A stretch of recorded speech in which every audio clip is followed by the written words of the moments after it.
اعوذ باللہ من الشیطان الرجیم بسم اللہ الرحمن الرحیم الحمدللہ رب العالمین والصلاة والسلام علی سید الانبیاء والمرسلین وخاتم النبیین وعلی آلہ واصحابہ اجمعین اما بعد۔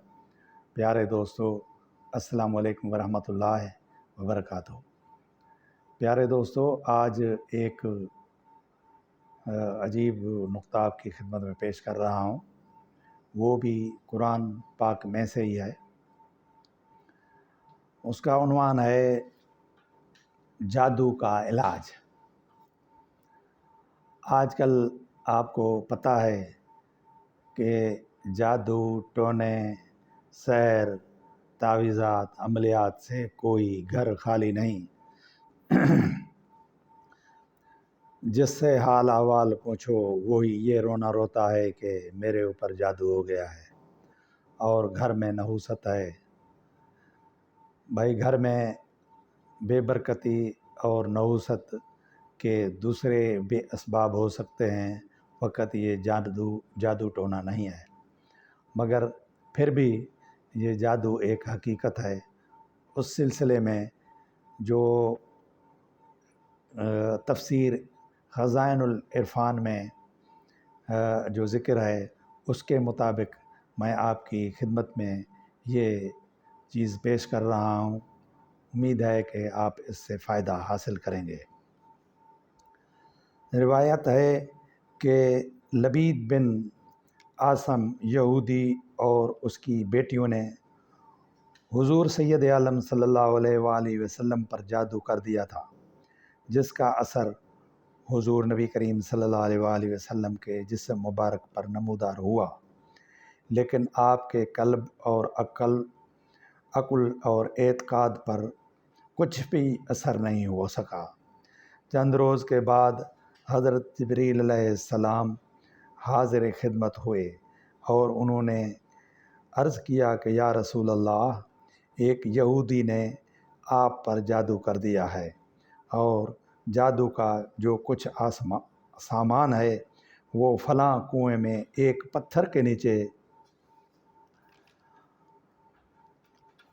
دبایا گیا ہے۔ تو حضور نبی کریم صلی اللہ علیہ وآلہ وسلم نے حضرت شیر خدا مرتضیٰ علی شاہ رضی اللہ عنہ کو بھیجا۔ انہوں نے کنویں کا پانی نکال کر پتھر اٹھایا تو اس کے نیچے سے کھجور کے گابھے کی تھیلی برآمد ہوئی۔ اس میں حضور نبی کریم صلی اللہ علیہ وآلہ وسلم کے منہ مبارک جو کنگھی سے ٹوٹے تھے اور کنگھی کے ٹوٹے ہوئے کچھ دندانے اور کچھ ڈورا یا کمان کا چلہ جس میں 11 گرہیں لگی ہوئی تھیں اور ایک موم کا پتلا جس میں 11 سوئیاں چبھی تھیں، یہ سب سامان پتھر کے نیچے سے نکلا اور یہ سب سامان حضور صلی اللہ علیہ وآلہ وسلم کی خدمت میں لایا گیا۔ اس کے بعد قرآن مجید کی یہ دونوں صورتیں یعنی قل اعوذ برب الفلق اور قل اعوذ برب الناس نازل ہوئیں۔ ان دونوں صورتوں میں 11 آیتیں ہیں۔ ہر ایک آیت کے پڑھنے سے ایک ایک گرہ کھلتی جاتی تھی، یہاں تک کہ سب گرہیں کھل گئیں اور حضور صلی اللہ علیہ وآلہ وسلم بالکل شفا یاب ہو گئے۔ تفسیر خزائن العرفان کا یہ حوالہ ہے۔ اور جادو کا سارا سامان زیر زمین دفن کر دیا گیا۔ درس ہدایت: تعویذات اور عملیات جس میں کوئی لفظ کفر یا شرک کا نہ ہو جائز ہیں۔ اسی طرح گنڈے بنانا اور ان پر گرہیں لگا کر آیات قرآن اور اسماء الہیہ پڑھ کر پھونک مارنا بھی جائز ہے۔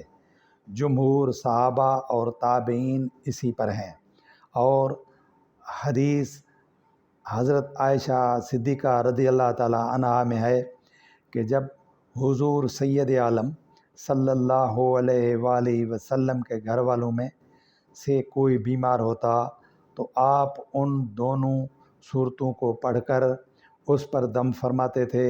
اور بخاری و مسلم کی حدیث میں ہے کہ حضور اکرم صلی اللہ علیہ وآلہ وسلم رات کو جب بستر مبارک پر تشریف لاتے تو اپنے دونوں ہاتھوں کو جمع فرما کر سورہ قل ہو واللہ و سورت قل اعوذ برب الفلق اور سورت قل اعوذ برب الناس پڑھ کر ہاتھوں پر دم فرمایا کرتے اور اپنے سر سے پاؤں تک پورے جسم مبارک پر اپنے دونوں ہاتھوں کو پھیرا کرتے تھے جہاں تک دست مبارک پہنچ سکتے۔